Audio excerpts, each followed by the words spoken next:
For the first 10 years of my career, I believed I knew how to fix bladder pain. I had the training, clinical hours, I had the result on the paper. What I didn't know was that the result stopped the minute my patients walk out that door. If you've done pelvic floor physical therapy, you know exactly what I'm talking about. You go in, things loosen up, you feel relief, and then a week later, you're back exactly where you started. So you book another appointment, and it helps again, and then it comes back again. And at some point, you stop asking why it keeps coming back. You just start planning your life around the next appointment.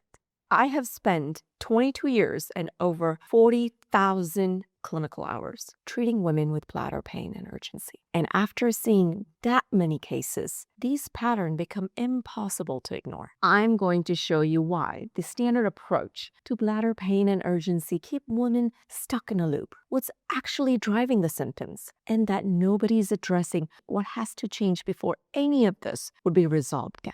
So pelvic floor treatments alone creates dependency, not healing. But this is what I was taught. This is what virtually every pelvic floor PT is taught. Your bladder symptoms, your urgency, your pain, your frequency, they're coming from a tight, overactive pelvic floor. We got it. The pelvic floor needs to release, the manual therapy, the stretching, the internal work. You go in, they release the tension, you feel better, case closed. This belief didn't come from nowhere. The pelvic floor absolutely is involved.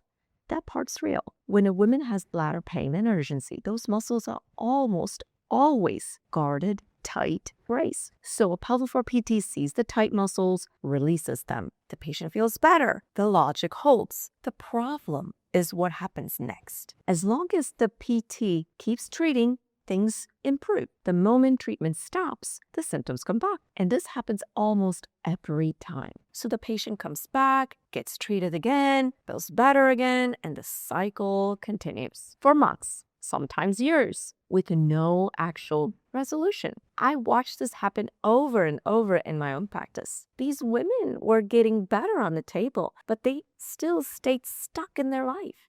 I realized that I wasn't really healing them. I was becoming the thing they couldn't live without. And honestly, that's hard to admit, but it was good for my business. Now, it wasn't that the treatment weren't working. They were working exactly as designed. But the pelvic floor is guarding because there's something's telling it to guard. And until you address what's going on with that signaling, releasing those muscles is just buying some time.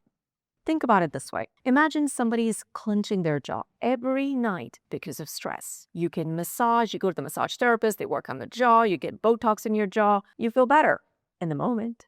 But if you never address the stress, the clenching comes back as soon as the night comes. The jaw is not the problem. It's just reacting to the problem. That's exactly what the pelvic floor is doing in these women that I treat. And once you understand that the pelvic floor is a responder, not the main cause, you stop trying to release it. You start asking what's responding it to. That question changes everything. So if the pelvic floor is just reacting, what is it reacting to? That's what I had to figure out. And the answer is something almost nobody in this space is talking about. The bladder is not the problem. It is just a messenger. Urologists treat the bladder, that's their job, and they're very good at it. When you show up with a pain, urgency, frequency, the bladder gets a spotlight. Medications to calm the bladder muscles. Bladder gets installations, bladder gets hydrodistension, cystoscopies are done to look inside the bladder. Everything's aimed directly at the organ itself. The assumption behind all of this is that the bladder is malfunctioning. So we go fix the bladder.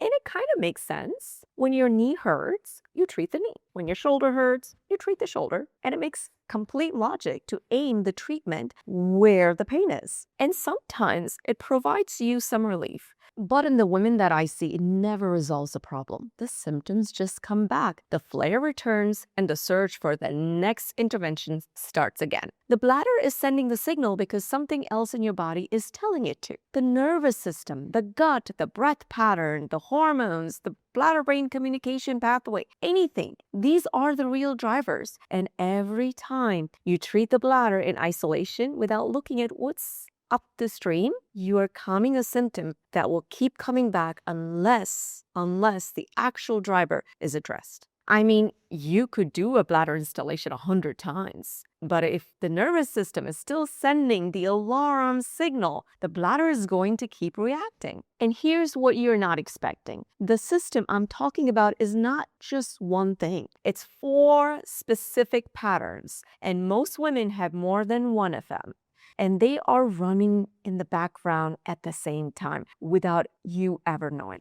When nervous system is stuck in the alarm mode, it drives the bladder to the urgency, even when there's nothing physically wrong with it. The gut feeds in the bladder's reactivity. The bladder-brain signaling misfires, meaning the bladder tells the brain it's full when it's holding almost nothing. And the pelvic floor is probably guarding because of all of the above reasons. I have entire videos on each of these patterns, but in this one, I want to focus on the one takeaway. I want to focus on the one that took me the longest to accept in my own practice, because that's the one that's going to change everything. And the nervous system is where it always starts, because until that loud alarm turns down, nothing else you do will give you the lasting relief. One of my clients, Christy, she's been dealing with symptoms for 16 years. She had a urologist, a pelvic floor PT, a kinesiologist, an interventional radiologist, a hormone doctor, and a pile full of supplements. She was managing. She was doing everything the medical system offered. And in her words, the rug would just get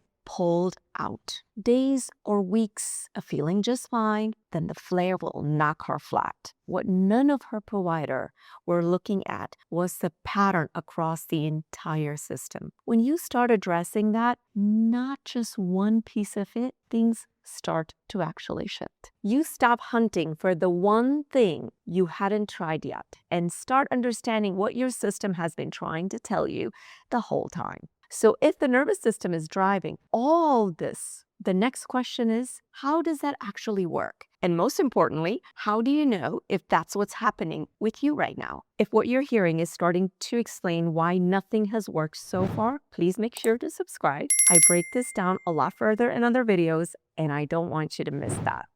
How to tell if the nervous system is running the show. You've been told your tests are fine, your cystoscopy came back clean, your urologist said there's nothing structurally wrong with you. You should be feeling fine. And yet you have that urgency, you have that pain still there, you're still running to the bathroom every 15 minutes, and it doesn't make sense. So what's really happening? Your nervous system has learned to treat the bladder as a threat zone. It keeps the area in a low-grade state of alert. It amplifies signals from the bladder, and that a calm nervous system would never register. And the longer it stays on, the more ingrained the pattern becomes. Your bladder is not broken. It is responding to a system that has been running in a protection mode for a very, very long time. And ask yourself these questions. When your symptoms gets worse, is it almost always when you have a stressful day, you didn't sleep, you had a lot of guests come over, there was a lot of chaos going in your life before that? Or are your symptoms a little better when you have an off day, you're on vacation, and maybe generally just relaxed? Or even have you had some stretches a week where everything felt manageable and then suddenly out of nowhere, it comes crashing down? It wasn't the diet that was changed. If you said yes to any one of those, your nervous system is almost always certainly the primary driver. That doesn't mean the bladder isn't real. It means the bladder is doing exactly what it's supposed to do, given the signal it's receiving. The problem is the signal, not the organ. Now, if this doesn't feel like you, then we're talking either the gut or the primary signaling pathways, or both are probably your primary driver. And that would be a whole different approach. Once you know where the start point is, the next question is the one that actually matters. So what are you going to do about this today? You have to stop treating the symptoms and start treating the system.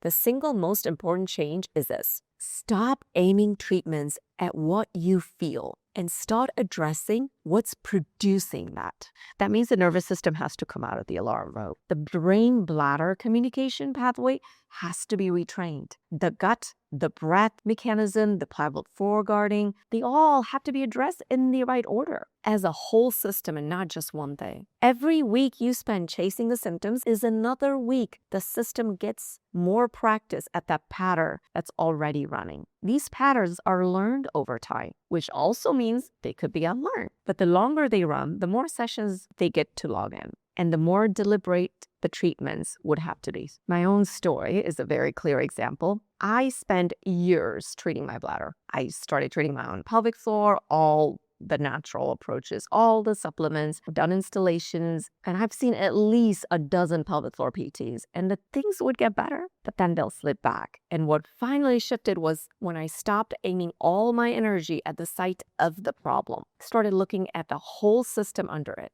And after doing that back and forth and trying this and trying to address this system, because back then I didn't really know, and that was almost 5 years in, it was 2009. And my sister was getting married, and I was not going to have it. And I wasn't going to not have a drink. Bladder or not, my sister only gets married once. So I had several shots of tequila, and I knew what was going to come, and I was bracing for the worst. But I didn't care at that time. I was passed out, woke up next morning, and nothing. Absolutely nothing. And that wasn't luck. That's what happens when the nervous system actually gets to step out of the protection mode for the first time in years. And what that told me was that I had been doing some things right. I just hadn't done them in the right order. So stop treating every flare as a proof that the bladder is broken. Stop adding the next supplement, the next insulation, the next restriction on your already such a long list of diet. You're not missing the one thing that you haven't tried before, believe me. Instead of doing that, start looking at what your bladder is actually responding to. Track whether your symptoms correlate with stress, sleep, nervous system. It's not about just the food and supplements. And because if they do,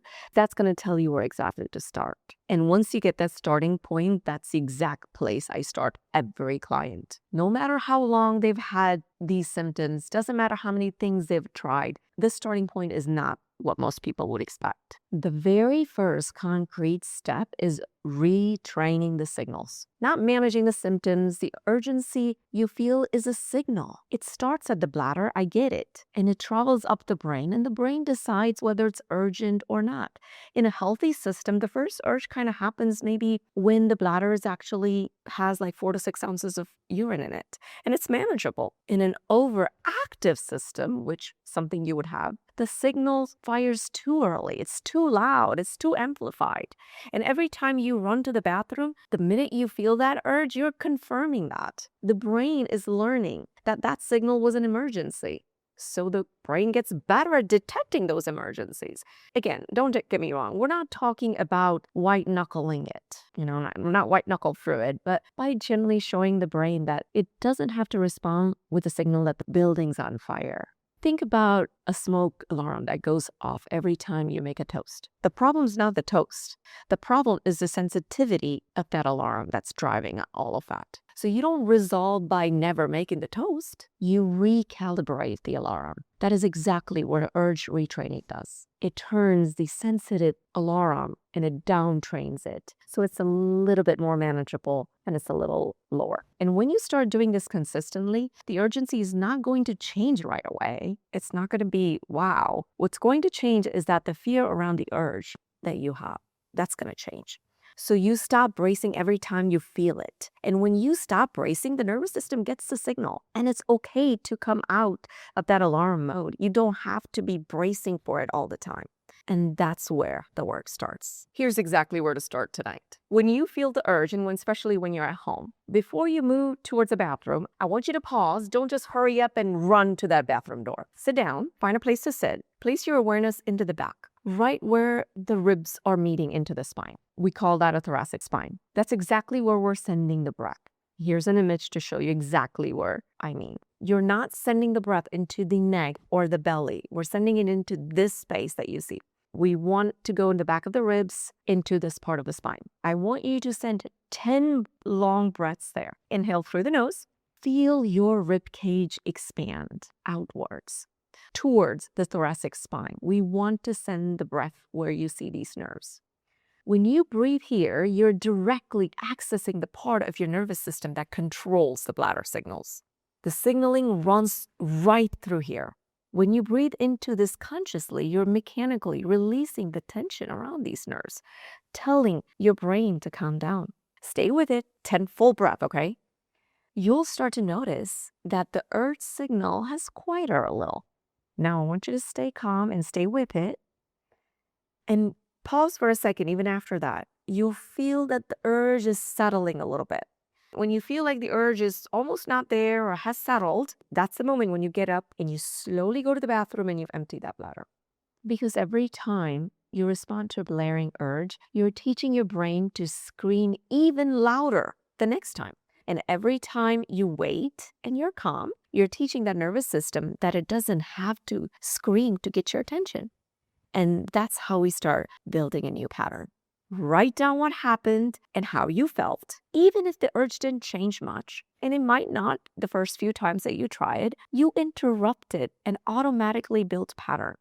And that's important. And you have to acknowledge that. The goal was never for you to need me forever. The goal is for you to get to the place where you don't need any of this anymore.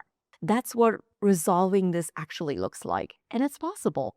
If this is the first time someone has explained your symptom this way, the next video you need to watch is right here. It goes deeper into what's actually driving your urgency that never goes away, and why your labs keep coming normal even when you know something's off. The link's in the description on the screen right here. Grab it.